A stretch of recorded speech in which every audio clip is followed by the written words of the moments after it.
পেঁয়াজটাকে একটু ভেজে নেবো। এখানে অল্প পরিমাণে একটু রসুনও দেওয়া হয়েছে, পেঁয়াজ আর রসুন। ভাবছেন হয়তো পেঁয়াজ রসুন দিয়ে কী হবে, তাই তো? হ্যালো এভরিওয়ান, আসসালামু আলাইকুম। কেমন আছেন সবাই? ইলিশ মাছের যেই দাম, আসলে এটা ইলিশ মাছের মতোই একটা মাছ। এই যে দেখতে পাচ্ছেন এই মাছটা খেতে যে কি দারুণ। এটারে আমরা এই যে আসলে কাউয়া মাছ বলি। হ্যাঁ, আবার আরও অনেকে হয়তো কী নাম বলেন আমি জানি না, নামটা জানা থাকলে জানায়েন তো। এগুলো রান্না করা হবে এই যে শাপলা দিয়ে। তো এই শাপলা দিয়ে ওই আম্মু আবার ইলিশ মাছ তরকারি নিতেছিল, তো আবার উঠায় রাখছে, এর মধ্যে দিয়েছে। আর এই হয়েছে মূলত আপনার এই মাছ দিয়ে আজকে রান্না করা হবে। এই যে পাটা ধুয়ে রাখছি, পাটার উপরে এখন এই মশলাটা আমরা নামাবো। মশলা করার জন্য পেঁয়াজ আর রসুন আর সাথে অল্প একটু জিরা দেওয়া হয়েছে। এবার মাছে একটু লবণ হলুদ না লাগাইলে তো হবে না। মাছে একটু লবণ আর একটু হলুদ দিয়ে দেবো আমরা। এটারে সুন্দর করে একটু নাড়াচাড়া দিলেই হয়ে যাবে, ঠিক আছে? এদিকে পেঁয়াজটা পুড়ে যাচ্ছিল, তো তাই আবার আম্মু তাড়াতাড়ি আমরা পেঁয়াজটাকে নামাই নিলাম। এই যে পেঁয়াজ এভাবে ভেজে রান্না করলে অনেক বেশি মজা লাগে ব্যাপারটা। কড়াইতে একটু পরিমাণ মতো আবার তেল দিছে আমার আম্মু। আর একটা জিনিস দেখাই, এই যে মরিচ, এগুলা কাঁচা মরিচ।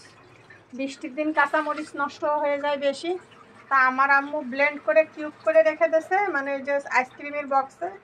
এখন পরিমাণ মতো দিলেই আমাদের রান্নাটা সহজ হয়ে যায় আর কি।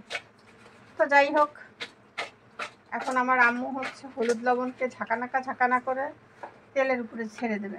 দাও নাও, তুমি দাও দাও দাও। ও মা, এই যে মরিচ আর এই যে মরিচগুলো দিয়ে দেওয়া হয়েছে। এবার হলো পানিও দেওয়া হবে। শাপলার ঝোল তো, মানে এটা কষানো টষানো আসলে দরকার নাই। তো এই যে পরিমাণ মতো পানি দেওয়া হয়ে গেছে। এবার আমরা এটা একটু বলক উঠলে শাপলাটাও দিয়ে দেবো। এখন আমরা এই যে মশলাটা এই যে বাইটে নিতেছি, মশলাটা বাটে ঝোলের ভিতরে দিতে হবে। মনটা ভীষণ খারাপ, সারা বাংলাদেশেরই হয়তো মন খারাপ। আসলে আমার মা তো রান্না করতেছে, আর কত বাসায় আছে রান্না নেই, খাওয়া নেই, ভীষণ মনটা খারাপ। বাটা শেষ হয়ে গেছে। এই যে এখন এই শাপলাগুলো আমরা ঝোলের ভিতর দিয়ে দেবো। আমার আম্মু এটাকে ধুয়ে রেখে দিয়েছে গাইস। তো এই দেখেন নিচে কত পানি জমে জমে গেছে, কালো কালো কষ। এই যে মশলাটা এখানে দিয়ে দিলাম। পানিটা একটু বেশি শুকিয়ে গেল। আমার ডাকছে অনেকক্ষণ ধরে, থাক সমস্যা নেই, শাপলা দাও। পানি একটু যায় ঝাক্কা। তো এইবার আমরা উপর থেকে শাপলাটা দিয়ে দিলাম। শাপলায় আসলে পানি থাকে, তো তো পানি যত কম দেবেন, নাইলে একবারে আলু গোটা, মানে গোটা গোটা হয়ে যাবে, যেটা শাপলার আর কোনো অস্তিত্ব থাকবে না। এর নিজে এই শাপলার এমনিতেও অস্তিত্ব আছে বলে আমার মনে হয় না।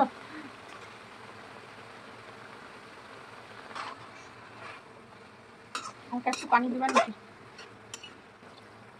যেহেতু পানিটা কমে গেছিলো, তার তো একটু পরিমাণ মতো পানি দিয়ে দিলাম।